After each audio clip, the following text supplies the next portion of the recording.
Estamos en comunicación ahora con Gerardo de la Paulera, licenciado en Economía, docente de la Universidad Torcuato Di Tella y además en la Central European University. Dictó clases en el prestigioso Centro de Estudios y se desempeñó como economista internacional en la ciudad de Nueva York, también en el Banco Río. Hoy es el director ejecutivo de la Fundación Bunge y Bor. Es doctorado en Economía por la célebre Universidad de Chicago. En una entrevista a Gerardo de la Paulera afirmó que textualmente la paciencia de la gente es el capital más importante que tiene Milei. Así que para musicalizar su entrevista la vamos a recibir con una canción de Juan D'Arienzo que lleva como título casualmente la palabra Te saluda. Leía tus últimas declaraciones, además de la paciencia que cantaba recién la orquesta de Juan D'Arienzo, que lo que tenemos es un plan financiero pero no un plan económico, y mi pregunta es si inclusive el plan financiero nos está demostrando cierta fatiga.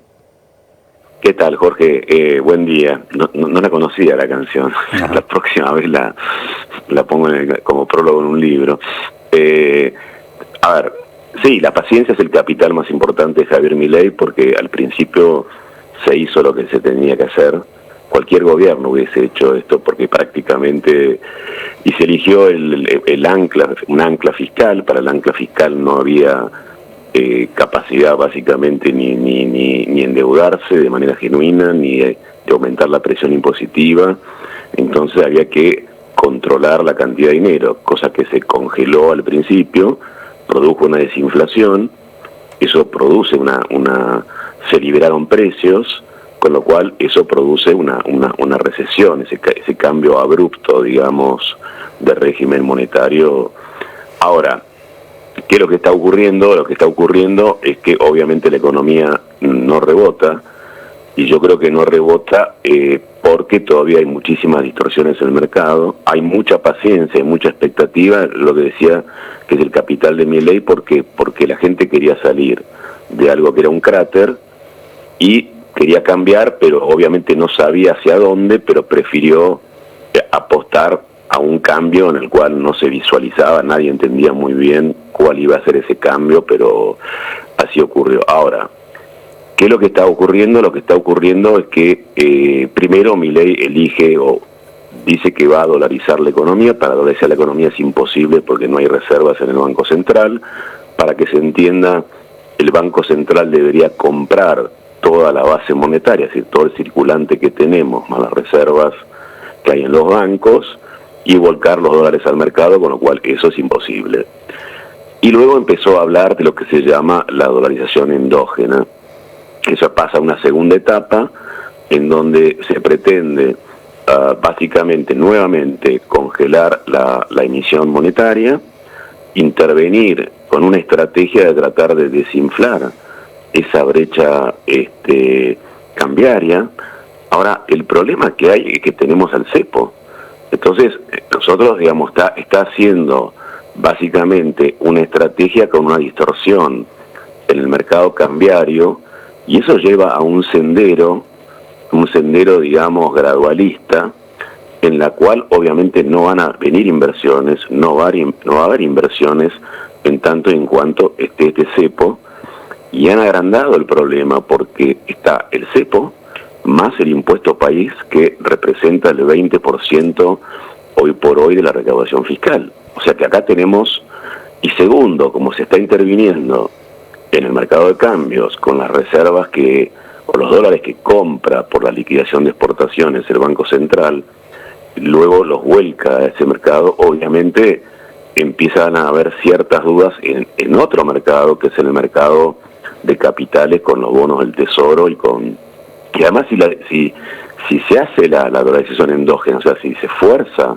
a las personas a utilizar los dólares, bueno, ese es un problema, porque los ingresos, lo que se está diciendo que se están utilizando los ahorros, o sea, la persona ahorra en dólares y además tenemos una inflación residual, con lo cual, imagínate, Jorge, que si vos fijás la cantidad nominal de dinero, pero vos tenés inflación residual, aunque sea del 4 o 3%, esos pesos que tienes en el bolsillo va perdiendo, y como no hay más, va perdiendo poco a poco valor. Entonces estás forzando básicamente a utilizar otro tipo de capital. Entonces, yo creo que lo óptimo sería ir rápidamente a un régimen de competencia de monedas, es decir, bueno, si el dólar cumple una de las funciones de lo que es una moneda, que es ser reserva de valor, en la cual uno ahorra, bueno, entonces que se haga una reforma monetaria con la cual se declare también al dólar norteamericano como moneda de curso legal. Y eso, para eso tenés que levantar el cepo, y además hay otros riesgos de lo que se está haciendo ahora, que es básicamente si la tasa de interés real sube mucho con este sistema, de donde vos, claro, cuando vos tenés mucha liquidez, se demandan pesos para las transacciones normales de la economía, porque es el peso de la moneda de curso legal, pero si sube la tasa de interés real, estás teniendo un problema en donde se te empeora, caen los bonos, el valor de los bonos caen porque el valor de los bonos es inversamente proporcional a un aumento de la tasa de interés, y con lo cual el grado de solvencia futuro del gobierno argentino se pone en cuestión. No sé si hasta acá más o menos se entendió. O sea que las tres, había dos variantes que presenta el gobierno: primero una dolarización que era ficticia, y ahora una dolarización endógena que la verdad que además muy pocos agentes económicos, muy poca gente entiende. Y yo creo que el plan financiero muy poco entiende esto de finanzas. Y además sí, se limpió básicamente del ELIX y el déficit cuasi fiscal del Banco Central, pero se hizo una permuta, o sea, se la transformó en bono del Tesoro, que es decir, que se transformó en un contrato intertemporal de endeudamiento, bueno, que va a haber que hacer frente. Entonces, la única que hay es una reforma monetaria, fiscal y probablemente bancaria, que sea clara, y al cepo hay que removerlo, yo diría, ya, porque, a ver, lo que pasa es que hay que buscar recursos adicionales para mantener ese equilibrio presupuestario. O sea que yo creo que por un lado, lo que pasa es que, como tú dices, la paciencia que está teniendo la gente es porque ve que hay una desinflación, o sea, está basada en el éxito con la inflación. Pero bueno, pero en economía uno tiene que tener un modelo que se llama de pensamiento general. Esto es como algo parcial, donde tenés una política de shock desde el punto de vista monetario y una política gradualista desde el punto de vista cambiario, y para mí se dan de patadas. ¿Sabés, Gerardo? Yo me acuerdo que había en filosofía un filósofo, Carnap, que él decía que cada especialidad, era un filósofo de epistemología, decía que cada ciencia creaba sus propias palabras, sus propios lenguajes, claro, y que no eran traducibles de uno a otro, y ahí residía la gran diferencia en que nunca el significante y el significado coinciden. Y yo creo que aparecen nuevas palabras, como por ejemplo endógeno, ¿no? ¿Qué diferencia hay entre una dolarización endógena y una exógena, ¿no? Uno diría, bueno, la endógena por lo menos sale de adentro y la exógena sale de afuera, o por ejemplo el óptimo y el subóptimo, el Pareto, las externalidades, y realmente nadie entiende absolutamente nada, y es intraducible porque, como decía Carnap, el psicoanálisis también, por ejemplo, yo me acuerdo cuando estudié psicología, lo primero que le decía a la profesora a los alumnos es: por favor, aquí la gente no es triste, se deprime. Entonces construyen nuevos significantes, y como siempre son todos polisémicos. ¿Vos podrías explicarnos de una manera clara para Legos qué diferencia hay entre una dolarización endógena y una exógena? No, mira, la dolarización endógena quiere decir que te sale directamente del modelo, o sea que las variables, como por lo congelar la cantidad de dinero, eso exige dentro de ese modelo, sale como endógenamente que vos tenés que empezar a utilizar los dólares. O sea, viene de adentro, ¿no? Viene de la propia construcción y arquitectura de ese modelo, ¿no? O sea, por ejemplo, cuando Venezuela, por ejemplo, que la gente empezó a usar los dólares. Claro, exactamente, como Venezuela, exactamente, que es una dolarización, sí, que proviene de las mismas distorsiones que hay en el resto, o digamos forzando básicamente en este caso la fijación de la cantidad nominal de dinero. Entonces, a ver, otro caso es cuando el tipo de cambio lo fija, o sea, el Banco Central como monopolista de emisión tiene dos posibilidades: un monopolista tiene dos posibilidades, ¿no? Es que es el único oferente. El único oferente de moneda en Argentina es el Banco Central, y tiene el monopolio de emitir los pesos argentinos. Entonces, un monopolista puede hacer dos cosas: o fija el precio o fija la cantidad. No puede hacer las dos cosas. Si fija el precio, significa que elige tener un tipo de cambio fijo entre el peso argentino y el dólar norteamericano. Pero entonces luego la cantidad de dinero se vuelve endógena. ¿Se entiende? O sea, ¿por qué? Porque vos fijás el precio y entonces la cantidad como monopolista te la determina el mercado. Eso se llama endogeneidad. Exógeno es cuando vos tenés una especie de dolarización que no está incluida en el sistema o en el sistema económico. O sea, viene de afuera, pero no hace parte constitutiva de un, digamos, de un sistema, un subsistema o un subplan. Eso es exógeno. Entonces, por ejemplo, cuando hay una reforma, si la reforma monetaria de competencia de monedas es con un tipo de cambio flotante, o sea, con un tipo de cambio flotante significa que el precio entre el dólar y el peso argentino lo determina el mercado, con lo cual el Banco Central sigue siendo obviamente monopolista. Es el Banco Central que puede tener una regla monetaria, ¿no? Ahora, entonces, ayúdate sí, con el didactismo. Ecuador sería una dolarización ¿de qué tipo? Y Venezuela una dolarización. Muy bien, ¿de qué sería en ese caso? Entre endógena y exógena. No, es directamente una dolarización donde el Banco Central ya no tiene... Entonces poneme ejemplos, decíamos entonces que una dolarización endógena era Venezuela. Sí, digamos... No sé si lo estoy diciendo correctamente. No, perfecto. No, digamos como claro, como en Venezuela vos estás forzado básicamente pero acá es más claro, porque acá lo que se está diciendo, así como dijo Caputo, ¿no? Que es la famosa frase: tendrán que vender dólares para pagar los impuestos, que a mí me parece... Ponemos un ejemplo de endógena y una de exógena para ver si podemos llevar los significantes al significado. No, bueno, va a ser difícil. Si el filósofo que nombraste dice que es complejo. A ver, por eso te digo, endógeno significa que sale del sistema adentro, que vos te propusiste. Entonces sale algo que es una moneda también, y tenés que empezar a utilizar de manera endógena, o sea, de manera no voluntaria, pero si no estás forzado a utilizar eso, o viene naturalmente del modelo porque no tenés más liquidez de pesos argentinos.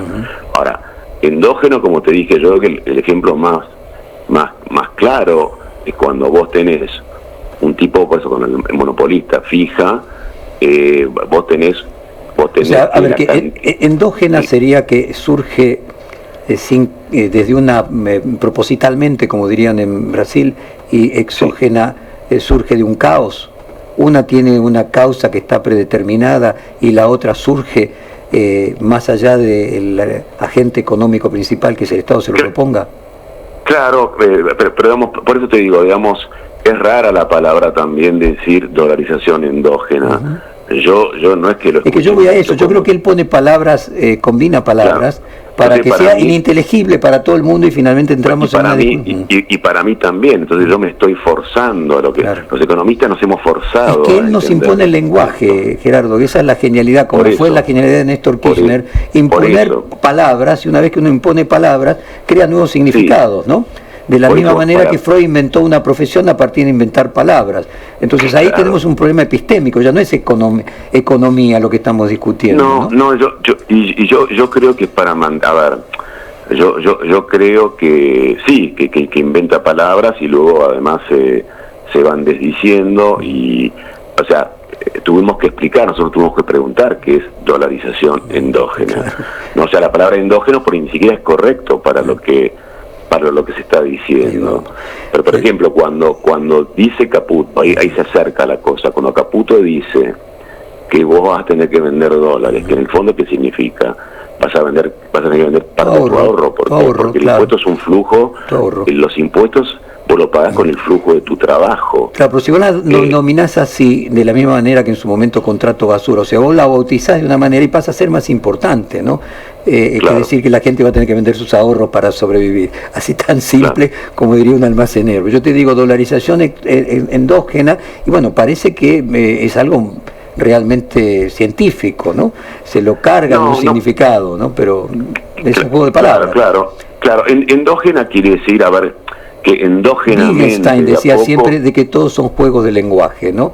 No, por eso, pero endógenamente, yo creo que lo que él quiere decir que endógenamente vos de a poquito, o sea, no hay como en Ecuador una decisión porque tuvo reservas el Banco Central del Ecuador, dijo yo me compro toda la base monetaria y ahora más el Ecuador va a tener al dólar norteamericano. Acá lo que creo él está diciendo es que de a poco, justamente como vos vas vendiendo dólares, y tenés fija la cantidad nominal de dinero, que no lo vas a poder tener fija ni por la flauta, a largo plazo, el sistema se va dolarizando. Entonces, endógenamente, o sea, como que va invadiendo como un ejército, digamos, y va desplazando al peso. Yo creo que es esa la explicación, va desplazando de a poquito al peso porque vos fijaste la cantidad nominal de dinero, eso se va haciendo cada vez más escasa en términos de dólares. O sea, como que es como una cosa que gradualmente, como que es sería una dolarización gradualista. La otra sería una dolarización de shock. Yo te pondría así, no sé si no me puedo, epistemológicamente no te puedo mejorar porque ni los economistas estamos entendiendo. No, pero quería que dejara al descubierto esto de que hay un juego de palabras, que finalmente la batalla cultural es la construcción de la combinación de palabras que generan esto. Pero para no aburrir a la audiencia con tanta epistemología, déjame que me acompañen en la mesa, hagan preguntas concretas mejores que la mía, Alejandro Gomel primero y Elisa Utrecher después. ¿Cómo le va? ¿Cómo le va, la Paulera? Muy buenos días. ¿Qué tal? Buenos días, mucho gusto. Sí, perdón, los escuchaba y me acordaba de aquella famosa frase, ¿no? Cuando un economista habla y no le entendés, te está sonando, para decirlo en criollo, ¿no? Había una frase que era algo así. Le quería consultar esto porque usted planteaba la necesidad de la salida del cepo. Y por el otro lado, bueno, esta paciencia que es el capital que tiene Milei, que probablemente esté apoyado en esta baja de la inflación. ¿Puede salir el gobierno del cepo y a la vez que no se vuelva a disparar la inflación? No, bueno, pero no, es que si se sale el cepo y se reduce el impuesto país, probablemente uno no va a tener una reducción que se llama monotónica, o sea, constante de la inflación. Uno puede tener un piquito inflacionario nuevamente al 7, 8, pero ¿qué pasa? Pero ahí ese costo de que vuelva un poco la inflación es muy inferior a que vos saques el cáncer más importante que tiene el sistema económico argentino. Entonces yo creo que en el análisis costo-beneficio, el beneficio de sacar el cepo libera fuerzas, va a haber más inversión, porque yo no meto $1 si tengo que meterlo a través del oficial, y luego me tengo que comer de que no puedo girar dividendos o etcétera. Entonces, y además que el cepo está detrayendo recursos del sector privado, del sector genuino, de las pymes. O sea, a ver, es en sí un chafo. O sea, Milei habló de que la inflación era un crimen y demás, pero esto también, el cepo es directamente un chafo. Perdón que empleé una palabra que por ahí Jorge no es tan elegante desde el punto de vista filosófico, pero digamos, es así. Entonces es verdad que va a haber un pico. O sea, ahora, ese costo de ese pico, claro, o un pico, nunca va a llegar a ser muy grande, porque inmediatamente va a haber mucha confianza si se atreven a sacar el cepo. Para mí el problema que están teniendo acá también es que se engolosinaron, pasaron del 7,5 al 17,5 el impuesto país, que resultó un éxito desde el punto de vista, pero a costa de una distorsión mayúscula, y es el 20% casi de la recaudación fiscal. Van a tener que buscar otra cosa en ese sentido, ¿no? Y probablemente vuelvan y la estrategia es bajar el riesgo país en esto, y bueno, el riesgo país no va a bajar mientras esté el cepo. O sea, yo creo que eso es básicamente ilusorio, mitológico. ¿Cómo bajar el riesgo país si vos tenés un cepo? Entonces, tú tienes razón, o sea, que va a haber un pico inflacionario, pero enseguida eso se va a moderar justamente porque sacando el cepo vas a tener más, más entrada de capitales, más inversión, y eso de alguna manera luego te va a estabilizar muchísimo más la economía, porque aparte la gente lo va a entender. Lo importante es que la gente entienda. O sea, para que, a ver, el mercado es la sumatoria de las personas, de los ciudadanos, ya seamos consumidores, ya seamos productores, ya seamos inversores. O sea, la palabra mercado es una entelequia, o sea, somos la sumatoria de lo que llamamos los economistas los agentes económicos. Mientras los agentes económicos no entiendan un pepino, como decía Jorge, bueno, todo esto, por más que de golpe tengas estos éxitos parciales, que es verdad que los tenés cada tanto, porque desinflaste la economía, pero hacia adelante no sabemos muy bien que además yo creo que el gradualismo para sacar el cepo es tremendo, porque vos tenés que transicionar varios meses con esa distorsión. Y yo creo que estamos en una recesión muy fuerte. Y bueno, y esa paciencia, ¿hasta cuándo llega? Esa es la pregunta, ¿no? ¿Hasta cuándo tenés paciencia? ¿No? Yo creo que no es seguro. Yo el tema de la paciencia, es algo muy difícil de definir cuándo se te acaba, cuándo no se te acaba, pero para mí, siendo como economista, yo creo que es muy importante clarificar a los agentes económicos, hacerlo simple. O sea, por más que vos tenés que manejar la complejidad, porque es obvio que es sumamente compleja el problema en que estamos, pero tu rol es también, para eso has estudiado como científico y tratás, de explicar y simplificar el tema para que se entienda, y vos te guardás los problemas, técnicos para vos, que como profesional, como un equipo económico sabes hacerlo. No estás hablando, de qué sé yo, de Bopreal y todo, y salís a la televisión con el Bopreal y no sé qué, que nadie entiende ni qué es. Sí, exactamente. ¿Entendés? Pero vuelvo a repetirte, sí, va a haber un pico probablemente inflacionario, pero el costo de un poquito volver a subir la inflación con respecto a liberar o extirpar el tumor de la economía argentina, bueno, obviamente ese costo es el dilema posiblemente ahí político es si cuando hay ese nuevo fogonazo, ese nuevo aumento, se acaba el capital, que es el capital que es la paciencia, ¿no? de la gente. Me imagino que ahí está. No, porque probablemente sea muy transitorio eso. ¿Me entendés? Digo, sí, puede ser 1 o 2 meses nada más. Bien. Porque se te va a remonetizar la economía de manera genuina. Entonces va a ser un fogonazo cortito, que eso es lo que vos querés, o sea, ¿entendés? O sea, no tiene por qué ser constante. Y además, yo te diría que el dólar vaya a lo que es más o menos. Primero está todo el mundo basándose en el dólar libre ya en la economía, no en ese dólar oficial. Lo que pasa es que el gobierno te está robando recursos desde el cepo y está impidiendo, está constipando la entrada de inversión, o sea, ahí está tirando en un pie con respecto al tema del riesgo país. Entonces, lo que yo digo es, ese costo, es muy inferior, digamos, y tenés que tener una reforma monetaria, no solo sacar el cepo. Entonces, si vos tenés una reforma monetaria donde van a poder competir monedas como el dólar y el peso, te puedo asegurar que la inflación se vuelve a planchar. Ahí está. Eso te lo aseguro. Gerardo, buenos días. Interesante la conversación y el intercambio que tenían recién con Jorge respecto de lo que dice, las palabras difíciles por ahí que pone en economía el presidente, y que el ministro de Economía traduce con esto de van a tener que vender los dólares para pagar impuestos, está traduciendo esas complejidades que el presidente marca como lineamiento de su discurso. Escuchaba atentamente recién lo que hablaba del cepo y interpreto que a partir de lo que usted plantea, de alguna manera la idea, la propuesta es una salida del cepo en shock, ¿o me equivoco? Bueno, la salida del cepo es la salida del cepo.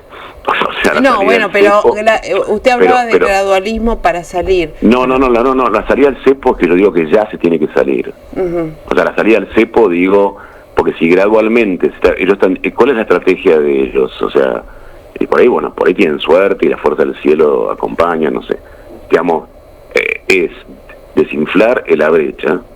Entonces, desinflando la brecha, entonces llegan a un momento en que la brecha se hace muy pequeña, eso va a tomar tiempo, y luego, básicamente, en un momento unificar los tipos de cambio. Ahora, eso va a tomar unos meses, pero esos meses que usted transita son meses que en su bolsillo, si se fija esa cantidad, o sea, si esos pesos que usted, aunque sea 5% de la inflación por mes, esos pesos, y que va a costar ir a buscarlos justamente por la escasez, de todas maneras, lo raro es que en términos reales, que se dice, en términos de poder adquisitivo, valen menos, porque usted tiene el dinero que lo tiene fijo, pero ese dinero fijo, en términos de bienes y servicios, cada mes vale 5% menos. Y eso es recesivo. Sí. A ver, ¿no?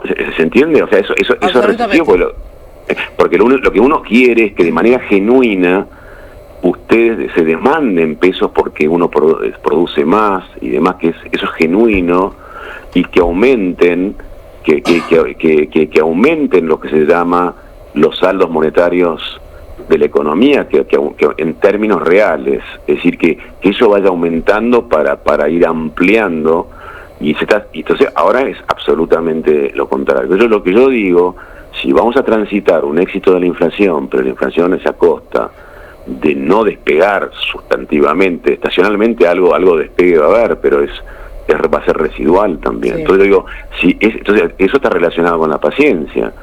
Ahora, la economía, perdón, yo sé que yo no soy futurólogo, porque la economía es más una ciencia histórica que una ciencia predictiva, ¿no? O sea, eso lo dijo Keynes también, o sea, es mucho más histórica, a pesar de utilizar matemáticas, ese tipo de cosas, que está muy bien, que es un avance enorme en la teoría económica, para simplificar cosas. Pero bueno, yo no puedo, si yo supiese exactamente, si yo le respondiese a usted esa pregunta, no estaría trabajando y ya sería millonario, ¿no? O sea, porque puedo descontar como economista absolutamente todo lo que va a pasar con las distintas variables financieras.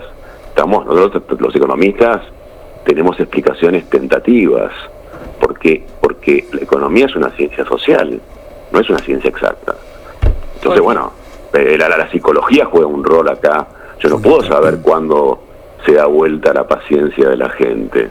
No, la psicología, el cambio de las expectativas puede ocurrir en semanas. Si uno analiza la hiperinflación alemana, pero es importante, uno miraba 3 semanas antes la hiperinflación del 23 y 24 alemana, del periodo de entreguerras, y en los días decía que andaba todo bien. De golpe hubo un cambio de las expectativas, porque hubo un problema en la zona de ocupación en la cuenca del Ruhr, y en 3 semanas se generó una hiperinflación, no es que se fue gestando de a poquito. Entonces, y eso, ¿quién generó la hiperinflación? La generó en parte la conducta, es teoría del comportamiento humano, la conducta y expectativa de la gente. O sea, la inflación, acá termino porque si no se hace largo. Sí. No, decía que es interesantísimo, excede el tiempo de una entrevista en el programa diario. Vamos a programar alguna más larga. Te agradecemos muchísimo y fue muy interesante realmente. Bueno, muchas gracias, muchas gracias por llamarme y gracias, Jorge. Y escuchá Paciencia ahora de Juan D'Arienzo, así te sirve para el prólogo de algún ensayo nuevo. Muchas gracias y hasta cualquier momento. Chao. Acabamos de hablar con el académico Gerardo de la Paulera.